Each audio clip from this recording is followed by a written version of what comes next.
Welcome back. స్వయం సేవకులకే పట్టం, కమల దళపతులుగా విధేయుల తనకి విధేయత. తెలంగాణ భాజపా రాష్ట్ర అధ్యక్షుడిగా రామచంద్రరావు గారు, అట్లాగే ఆంధ్రప్రదేశ్ భాజపా రాష్ట్ర అధ్యక్షుడిగా మాధవ్ గారిని ఇద్దరిని కూడా ఫైనల్ చేశారు. జనరల్గా ఇద్దరు కూడా ఆర్ఎస్ఎస్ బ్యాక్గ్రౌండ్ తోటి, ఉద్యమ ఏదైతే బ్యాక్గ్రౌండ్ తోటి వాళ్ళు పార్టీకి వెరీ లాయల్.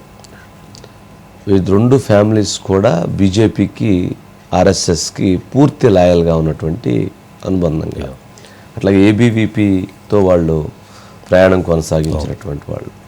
ఈ నేపథ్యంలో వారికి ఇద్దరికి ఇవ్వటం జరిగింది. జనరల్గా కొంత చర్చ జరిగింది కానీ బట్ చాలామంది సీనియర్ లీడర్సు భాజపా అధ్యక్షులుగా వాళ్ళ ప్రయత్నాలు కొనసాగించారు, చాలా సీనియర్ లీడర్స్.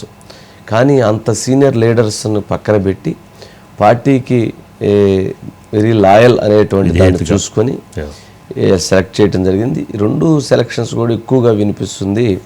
ఆర్ఎస్ఎస్ పూర్తిగా అది వీటిల్లో ఎంపిక ప్రక్రియలో కీలక భాగస్వామ్యం అయింది అని చెప్పని భావిస్తున్నారు. మరి ఎందుకనో రాజా సింగ్ గారు ఓటింగ్ లేకుండా డైరెక్ట్గా మీరు సీల్డ్ కవర్లో ఎలక్షన్ ఏంటి అనేటువంటి ఉద్దేశంతో ఆయన కొంత అసంతృప్తి వ్యక్తం చేసి రిజైన్ చేయడానికి గోషామహల్ ఎమ్మెల్యేగా కూడా పార్టీ రిజైన్ చేసినట్లున్నారు. దాంతో అది కొంత ఎక్కువ చర్చనీయాంశం అవుతుంది. జనరల్ రాజా సింగ్ గారు ఏది చేసినా అది కొంత సంచలనాల కేంద్ర బిందువుగా ఉండిద్ది. బట్ పార్టీ పరంగా కూడా ఇప్పటికే ఆయన కొన్ని సందర్భాల్లో తన అసంతృప్తిని వ్యక్తం చేస్తూ ఉన్నారు. ఇప్పుడు కూడా మరోసారి అసంతృప్తిని వ్యక్తం చేశారు. అయితే ఇప్పుడు ఇద్దరు అధ్యక్షులకి చాలా కీలకమైనటువంటి బాధ్యతలు ఉంటాయి. అక్కడ మాధవ్ గారికి కానీ ఇక్కడ రామచంద్రరావు గారు. ఎందుకనంటే ఇక్కడ బీజేపీ కాంగ్రెస్ బీఆర్ఎస్కి ప్రత్యామ్నాయంగా బీజేపీ అతి శక్తివంతంగా ఎదగాల్సినటువంటి ఆయనకు ఆ బాధ్యతలు ఉన్నాయి. ఎందుకంటే బీఆర్ఎస్ 9 సంవత్సరాలు అధికారాన్ని చేసింది, కాంగ్రెస్ పార్టీ ఇప్పుడు అధికారాన్ని చేస్తుంది. బీజేపీకి ఆప్షన్ ఇచ్చేదానికోసం ప్రజలు కొంతమేర చూసే అవకాశం ఉంది. కానీ వాళ్ళ విధి విధానాలు, వాళ్ళ ఆలోచనలు, వాళ్ళు చేసేటువంటి పోరాటాలు ప్రజల కోసం ఇవన్నీ చాలా స్టాండ్స్ ఉంటాయి. అంటే ఒకసారి వాళ్ళకి అధికారం ఇచ్చి ఈసారి ఇంకోరికి ఇద్దామని చెప్పని కామన్ మ్యాన్ థింక్ చేస్తాడు, ఈసారి ఇంకోరికి ఇద్దామని థింక్ చేస్తాడు. అట్లా థింక్ చేసే క్రమంలో మరి ఆ స్థాయిలో వెళ్ళగలిగిద్దా?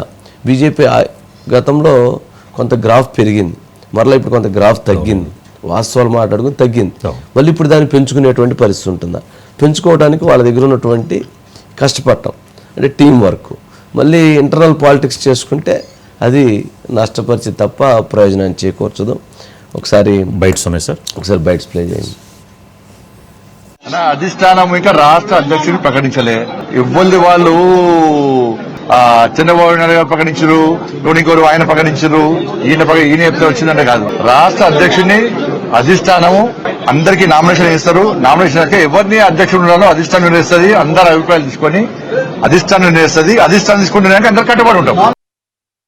నామినేషన్ ఏనికి నేను వచ్చినాను, ఫామ్ కూడా తీసుకున్నాను. ఫామ్ లో 10 మెంబర్స్ కౌన్సిలింగ్ మెంబర్ సైన్ కావాలి, సంతకం కావాలి. స్టేట్ కౌన్సిలింగ్ మెంబర్ ఇక్కడ వచ్చిన తర్వాత వాళ్ళకి ఫోన్ చేసి పోస్టులో ఉంటావా, సస్పెండ్ చేయాలా అని వాళ్ళకి బెదిరించి పంపించేస్తున్నారు.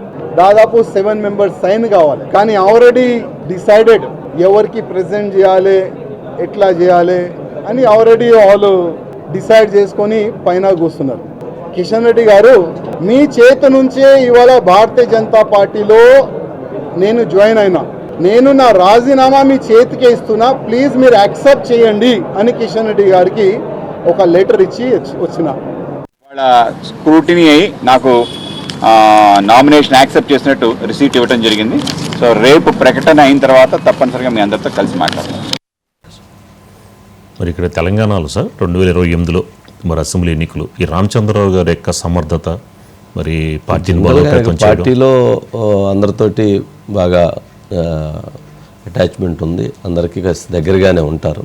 బట్ ఎంతవరకు చేయగలుగుతారు, ఎలా చేయగలుగుతారు? ఇక్కడ భారతీయ జనతా పార్టీలో 3 గ్రూపులు అయినాయి. తెలంగాణ భారతీయ జనతా పార్టీలో ఆ 3 గ్రూపులు ఏంటనేటువంటిది అందరికీ తెలుసు. ఆ 3 గ్రూపులను సమన్వయం చేసి వాటన్నిటినీ కనుక ఒక తాటి మీదకి తీసుకొచ్చి పార్టీ అధినాయకత్వం చెప్పినటువంటి అంశాలని దగ్గరగా తీసుకెడుతూ అట్లాగే ఇక్కడ గ్రౌండ్లో ప్రజల భావాలేంటి, ప్రజల భావనలేంటి, ఇక్కడ ఉన్నటువంటి రాజకీయ సమీకరణాలేంటి, బీఆర్ఎస్ స్ట్రాటజీ ఏంటి, కాంగ్రెస్ స్ట్రాటజీ ఏంటి, ఏ స్ట్రాటజీలో వెళ్తే ఇక్కడ ప్లస్ అవుతుంది అనేది కనుక ప్లాన్ చేసుకొని కనుక నిర్ణయం తీసుకోగలిగితే అది రామచంద్ర గారు సక్సెస్ అవుతుంది. ఇది అక్కడే ఇంపార్టెంట్. ఆ పొలిటికల్ గేమ్ ఆడటంలో ఎంతవరకు ఆడగలుగుతారు, ఆడితే సక్సెస్ అయ్యే అవకాశం ఉంది. కానీ ఇప్పుడు ఆ పరిస్థితికి రావడానికి చాలా కష్టపడాలి. ఆ కష్టపడి మరి వారు ఆ స్థాయికి వస్తారనేది మరి ఎట్లా ఉంటుందనేది రాబోయేటువంటి పొలిటికల్ ఈక్వేషన్స్ అనేటువంటిది చాలా ముఖ్యం. అప్పుడు మనం దానికి సంబంధించినటువంటి ఆలోచించద్దు. దీనికి సంబంధించి హరికృష్ణ ఉన్నాడు సార్. హరికృష్ణ వినిపిస్తుందా? ఏంటి మొత్తానికి రాజాసింగ్ అలక ఏంటి సంకేతం ఏంటి, ఏం జరిగింది? సార్, అయితే గత కొద్ది రోజులుగా ఏదైతే బీజేపీ రాష్ట్ర అధ్యక్షుడిని ప్రకటిస్తున్నామని చెప్పేసి వచ్చిన ప్రతి సందర్భంలో కూడా రాజాసింగ్ నేను పోటీలో ఉన్నానంటూ కూడా చెప్తున్నారు సార్. అయితే పార్టీని అధికారంలోకి తీసుకొని రావడానికి ఎవరికైతే ఆ కేపబిలిటీ ఉంటుందో వారికే అవకాశం కల్పించాలని చెప్పేసి ఆయన సందర్భం వచ్చిన ప్రతిసారి కూడా తాను కూడా రేజ్లో ఉన్నానంటూ కూడా ప్రతిసారి కూడా ప్రకటిస్తున్నారు. అయితే ఇప్పుడు ఎవరైతే కొత్తగా నూతన అధ్యక్షునిగా ఎవరైతే వస్తారో వారు పార్టీలో ఉన్న అన్ని వర్గాలను కూడా కలుపుకొని వెళ్ళాలి. వాళ్ళందరూ ఏదైతే క్యాడర్ ఏమనుకుంటున్నారు, ప్రజల మనసుల్లో ఏ విధంగా ఉంది, ప్రజల యొక్క హావభావాలు తెలుసుకొని ముందుకెళ్ళాలి, కార్యక్రమాలు ఆ విధంగా రూపొందించాలి, అట్లాంటి వారికే అవకాశం ఇవ్వాలని చెప్పేసి కూడా ఆయన మొదటి నుంచి కూడా చెప్తున్నారు. అయితే ఎట్టకేలకు బీజేపీ రాష్ట్ర అధిష్టానం అయితే రాష్ట్ర అధ్యక్షుని అయితే చాలాసార్లు పోస్ట్ పోన్ చేస్తూ ఈరోజైతే నామినేషన్లు అయితే దాఖలు చేయడం జరిగింది సార్. మాజీ ఎమ్మెల్సీ రామచంద్రరావు ఒకరే ఈ యొక్క అధ్యక్ష పదవికి నామినేషన్ దాఖలు చేశారు. అయితే రాజాసింగ్ కూడా ఈ యొక్క అధ్యక్ష పదవికి నామినేషన్ దాఖలు చేశారు. కానీ ఆయన దాఖలు చేసిన నామినేషన్ తిరస్కరించబడింది. అయితే ఎన్నికల నియమాల ప్రకారం కౌన్సిల్ సభ్యులు 10 మంది సభ్యులు సంతకం చేసి ఈ యొక్క నామినేషన్ పత్రం అయితే దాఖలు చేయాలి. కానీ ముగ్గురే ఉండడం వల్ల ఈ యొక్క నామినేషన్ తిరస్కరించామని చెప్పేసి కూడా అటు బీజేపీ పార్టీ ప్రకటించడం అయితే జరిగింది సార్.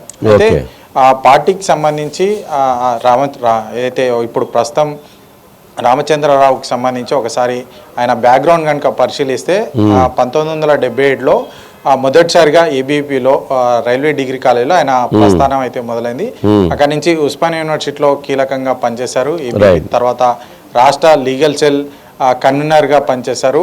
మాజీ అంటే ఎమ్మెల్సీగా కూడా ఆయన పనిచేయడం జరిగింది. రేపు అఫీషియల్గా అయితే ఒక అధ్యక్ష పదవికి రామచంద్రరావుని అఫీషియల్గా పెట్టి ఆ మీటింగ్లో అయితే ఆయన అధ్యక్ష పదవి అయితే ఖరారు చేయడం.